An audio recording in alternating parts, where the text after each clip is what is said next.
Alright guys, so as many of you in my programs already know from my announcement earlier last week, in light of all the coronavirus commotion and outbreaks in this world, I thought it would be a great idea for me to make a science-based full body home workout routine that you can resort to in the event that you're either staying away from the gym or the gyms in your area are currently closed due to the outbreak.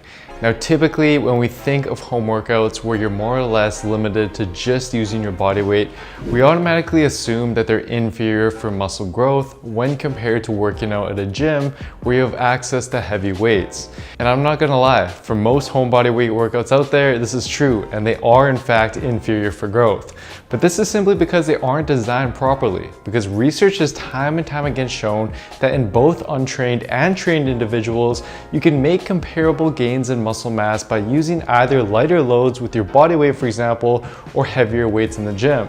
But the catch is that there's a couple key points that people overlook when it comes to home workouts, which are key to ensuring that you're still able to maximize your growth despite being limited to just your body weight. These key points are essential that you incorporate into the routine I'll be showing you today and are as follows. First off, and arguably most important, is that you need to push to near failure for every single set that you perform in this workout. This is because research has shown that when using lighter loads, if you stop well short of failure during your sets, then you'll fail to fully activate all the motor units within your muscles, and as a result, you won't experience the same amount of growth that you would when using heavy weights. Therefore, during each set of this workout, you want to push until you generally just have a couple reps left in the tank before you would not be able to perform another rep with good form due to muscle fatigue. Now, this will be very uncomfortable to do given that we'll be working with a higher rep range, but it's essential that you push through if you truly want to maximize your growth with this routine. Secondly, although research has shown that working with higher reps and lighter loads, like with your body weight for example, can lead to comparable growth as heavier weights in the gym, it seems that there is a low end cutoff to this where if you train with loads or use a resistance that is too light, then you won't be able to maximize growth, which seems to be right around 30 to 40% of your 1 rep max. Meaning that during each of your sets, you need to be working with a weight or resistance that is at least 30 to 40% of your 1 rep max if you want to maximize growth. Now, although this is easier to calculate when using weights, since we're just using our body weight in this workout, we want to convert this to reps. So 30 to 40% of your 1 rep max equates to around 30 to 40 reps per set. And what this means is that if you're doing one of the exercises in the workout I'll show you today, and you're able to perform more than 30 or 40 reps on it during each set when pushing to near failure, then it's an indication that you aren't using a resistance or variation that's difficult enough, and you want to instead use one of the progressions that I'll show you to make the movement more demanding. So ideally, you should not be reaching over 30 to 40 reps during any of your sets in this workout. Now that we have that covered, we're ready to dive into the full body home workout designed to train all of your upper body and lower body musculature in a proportionate manner. I'll first go through the various exercises and how to perform them, and then I'll cover your options in terms of how to best execute the workout. The first exercise we'll use here are narrow grip push-ups with the hands placed in a diamond shape, which will be used to target the chest and triceps. We'll be using this specific hand placement since 3 EMG papers have confirmed that it elicits significantly greater chest and triceps activation when compared to a shoulder width or wide hand placement during the push-up. We'll perform 4 sets of these in total.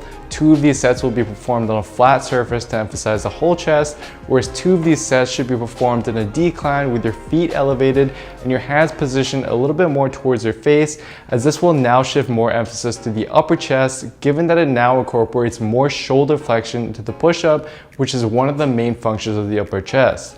And to progress this movement, you can simply stuff a bag with books and strap it onto your back to gradually increase the load. You can also use a band to add more resistance to the movement as well. Next, we're going to move on to the inverted row to target our overall back with most of the emphasis on the mid-back for thickness. Now ideally, for the most resistance, you should either use a broom or mop and place that between 2 chairs, or you can perform these under a sturdy table like so. And to make this movement easier, you can start out with bent knees to use your legs for support. Another option though is the following setup instead, which we'll continue to use later on in this workout. Simply take 2 bed sheets or towels, tie a basic knot at the end of each of them, and then throw it over your door and close your door. This will enable you to now perform your row like so.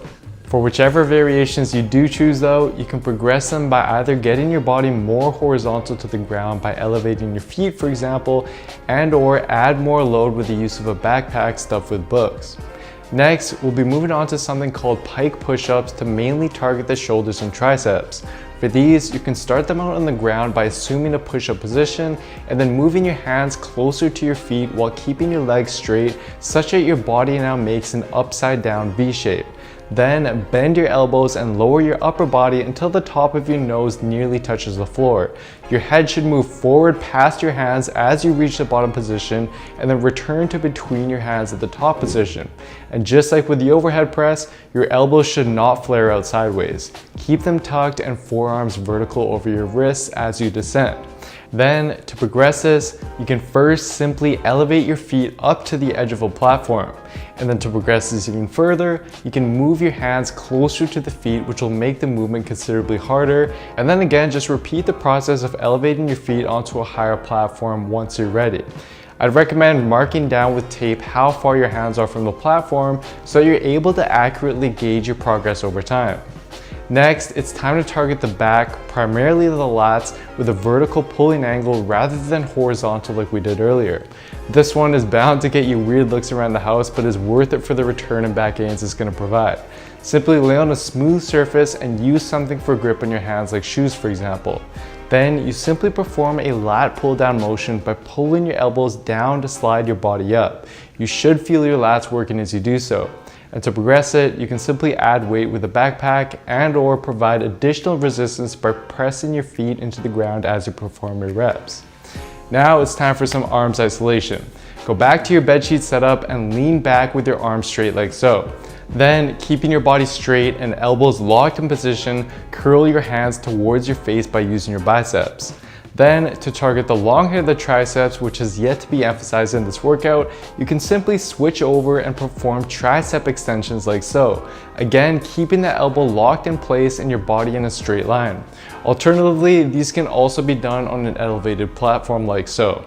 And for these arm exercises, you can progress them a few ways by orienting your body to be more horizontal to the ground, transitioning to just one arm at a time, and or just adding weight by using the backpack. Next, it's time to move on to the lower body, and for most of us, bodyweight squats just aren't going to cut it, which is why today we'll use the bedsheet setup once again to perform assisted pistol squats to target the quads and glutes. Lean back with your arms straight and then lift one leg off the ground. Then you simply squat down like so. Finish your reps on one leg before proceeding to the other leg. And at first, you can use your arms to pull yourself up for assistance if you need to, but over time, you can progress it by either relying less and less on the assistance of your arms during the movement, or transition to doing the same movement, but stopping the range of motion short by sitting on an elevated platform and gradually reducing the height of this to continue making it harder. Next, we'll move on to one you're probably familiar with, the Bulgarian split squat with your rear leg elevated up on a platform, which will again further target the quads and glutes. To progress them, you can simply hold a weighted backpack at your chest like so. Once that gets too easy though, a more difficult progression is the assisted shrimp squat, where you can use the side of a counter for assistance, hold one leg behind you with the same arm, and then squat down until your knee just about touches the floor, and then come back up with the assistance from the counter as needed. And over time, you can progress these by moving off of the counter. Next, we'll use the sliding leg curl to effectively work the hamstrings through both hip and knee extension. Simply lay on a smooth surface and place your feet on two cloths or something that will enable them to slide easily. Then, using your hamstrings, curl your heels in towards you while raising your hips up into the air. Your back should remain straight as you do so. And to progress these, you can slow down the tempo and or perform them with just one leg at a time. So here is a summary of the workout. Now when performing it, just like your exercises in the gym, it's vital that you get adequate rest of roughly 2 minutes between each of your sets. And to do so in this workout while saving you time, you can perform the following upper body exercises in a superset fashion as shown below, where you perform, for example, a set of the push-ups, rest for 30 to 45 seconds, then go right into a set of the inverted row, rest for 30 to 45 seconds again, and then go back to the push-ups and repeat. By strategically using this agonist-antagonist superset method with the appropriate exercises, research has shown that you'll be able to save time while ensuring that your performance on your sets don't suffer. And as for the rep ranges, again, you need to push to near failure each set, which is why I haven't given a specific number of reps, as this is going to vary for everyone. So instead, just jot down how many reps you perform for each set, try to beat those numbers in your next workout, and use the progressions as needed once you're reaching over 30 reps per set. And then as for frequency, I'd recommend performing this workout 3 to 4 times a week, as this will ensure that each of your muscles are worked at the optimal number of sets required to maximize growth. And lastly, I've compiled this home workout into an easy to download, free, mobile-friendly PDF for you to use and reference while you're performing it. It'll show you the workout, tutorials, proper progressions, and more. To get a copy of it, just head on over to builtwithscience.com/home workout PDF, and I'll send it right over to you. And I'll leave a link to that in the description box down below as well. Guys, I hope you enjoyed this one, and I also hope that you're able to see that it's the little details like the ones I went through in this video that really are key to maximizing growth and to actually see progress with whatever workout routine that you choose to do. And for a step-by-step program that takes care of all of the guesswork for you and shows you exactly how and what to work out and eat week after week so that you can fuel your body and build muscle most effectively with science, then simply head on over to builtwithscience.com to take the analysis quiz to discover which science-based program will be best for you and where your body is currently at. Anyways, hopefully this video is useful to you, and do let me know how you like the workout.